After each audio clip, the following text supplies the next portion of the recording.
you earned a partnership at a very young age. It's very uncommon to do that.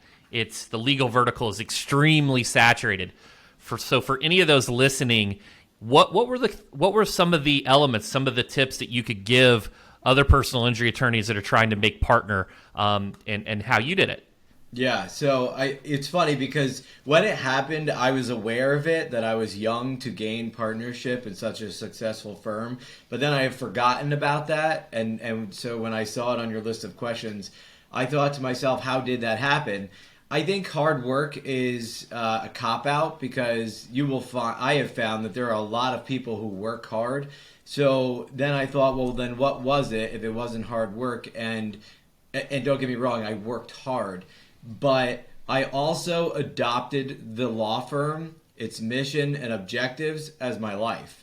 And I'm not saying that that is necessarily a good way to go about things, or that some would say that's a lot. Like, I live this place. I live my work. It's at home with me. It's on vacation with me.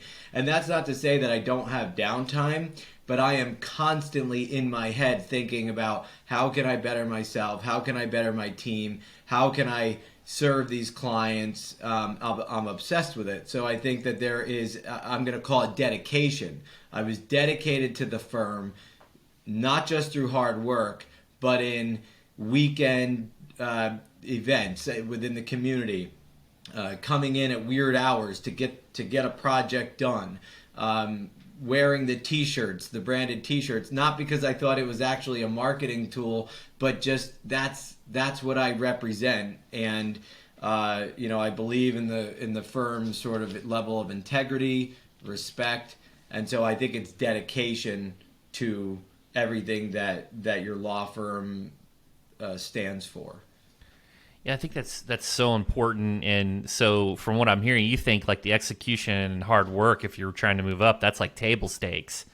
But what really worked for you? Everybody around you is working hard. If you went to law school, even if you were at the bottom of the class, if you got through, you worked hard, right? You learn, so it's got to be something more. The other thing I'll say is business development.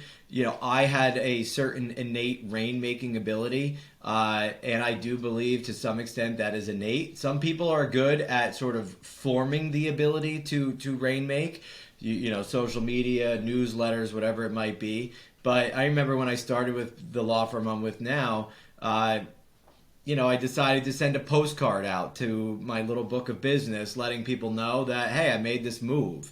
And, I think a lot of other laterals didn't do that. And I used my own money. I didn't use the firm's money to do that.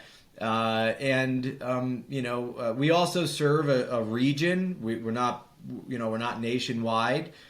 We're hardly even statewide. And so, I know my region and I know how to go get what I need there. So I do think that the ability to bring in new money is also a huge factor. Fantastic. I love the proactiveness and the postcard and just staying top of mind. I mean, that works wonders. I mean, that's what it's all about. It's attention arbitrage. Yeah. And you have highs and lows too, right? Like, I sent that postcard, then I did another follow up, and then the work consumed me. So there was a little bit of time where I wasn't as forward about the marketing, because I also believe, I'm at a point in my career where all of my cases come from other lawyers. So you have to do the work, you have to execute and deliver for the clients and the referral sources, and then, the work speaks for itself. So there's a little bit of, you have to know the balance.